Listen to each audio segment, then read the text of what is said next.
Thank you for joining us today for the reading of the Word of God. Now, to begin the reading of Joshua, the 22nd chapter.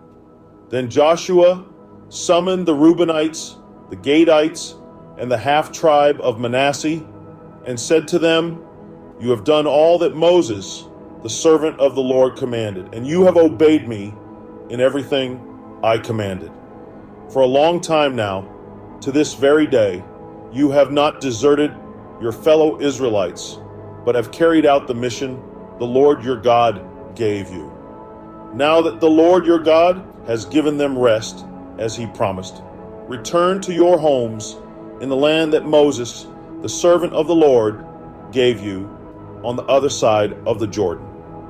But be very careful to keep the commandment and the law that Moses, the servant of the Lord, gave you, to love the Lord your God, to walk in obedience to him, to keep his commands, to hold fast to him, and to serve him with all your heart and with all your soul."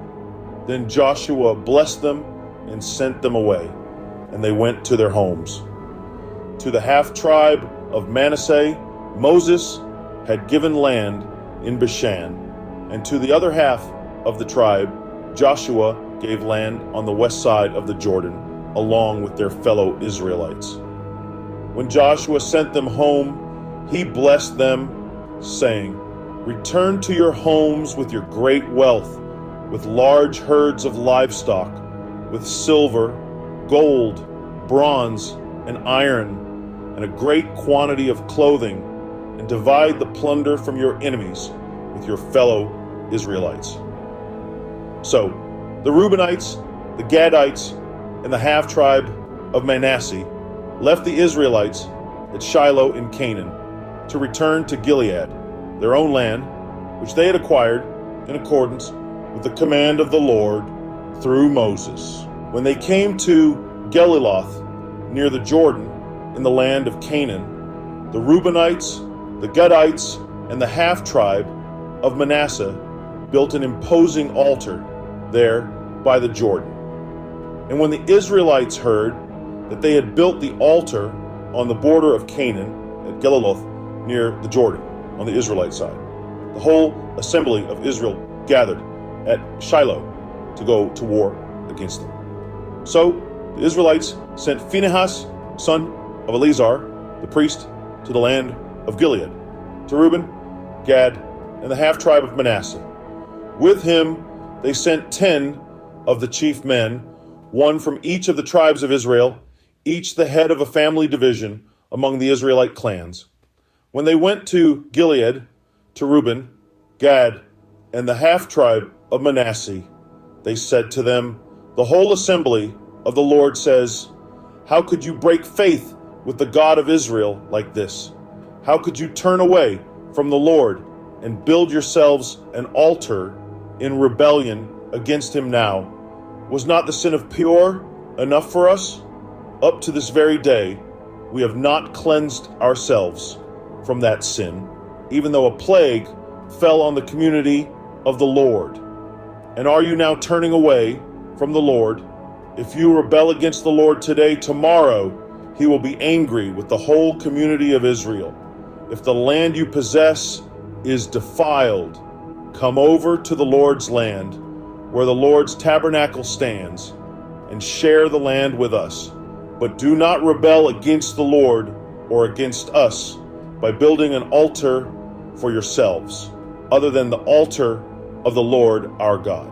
When Achan, son of Zerah, was unfaithful in regard to the devoted things, did not wrath come on the whole community of Israel? He was not the only one who died for his sin. Then Reuben, Gad, and the half-tribe of Manasseh replied to the heads of the clans of Israel, "The mighty one, God the Lord, the mighty one, God the Lord. He knows, and let Israel know. If this has been in rebellion or disobedience to the Lord, do not spare us this day. If we have built our own altar to turn away from the Lord and to offer burnt offerings and grain offerings, or to sacrifice fellowship offerings on it, may the Lord himself call us to account." No, we did it for fear that someday your descendants might say to ours, 'What do you have to do with the Lord, the God of Israel? The Lord has made the Jordan a boundary between us and you. You, Reubenites and Gadites, you have no share in the Lord.' So your descendants might cause ours to stop fearing the Lord. That is why we said, 'Let us get ready and build an altar, but not for burnt offerings or sacrifices.'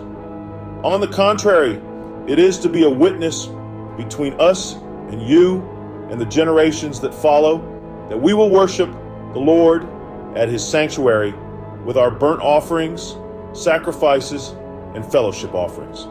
Then in the future, your descendants will not be able to say to ours, 'You have no share in the Lord.'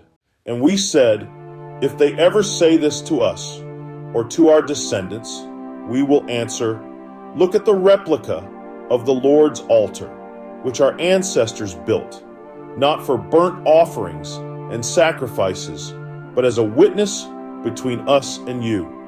Far be it from us to rebel against the Lord and turn away from him today by building an altar for burnt offerings, grain offerings, and sacrifices, other than the altar of the Lord, our God, that stands before his tabernacle."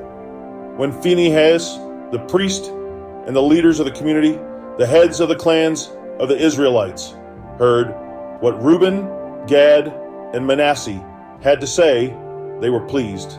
And Phinehas, son of Eleazar, the priest, said to Reuben, Gad, and Manasseh, "Today we know that the Lord is with us, because you have not been unfaithful to the Lord in this matter.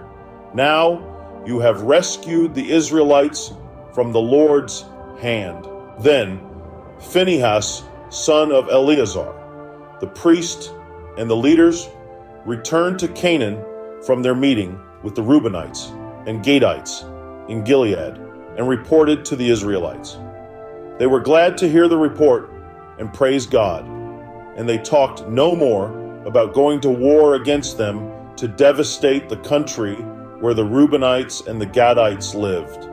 And the Reubenites and the Gadites gave the altar this name, "A witness between us that the Lord is God."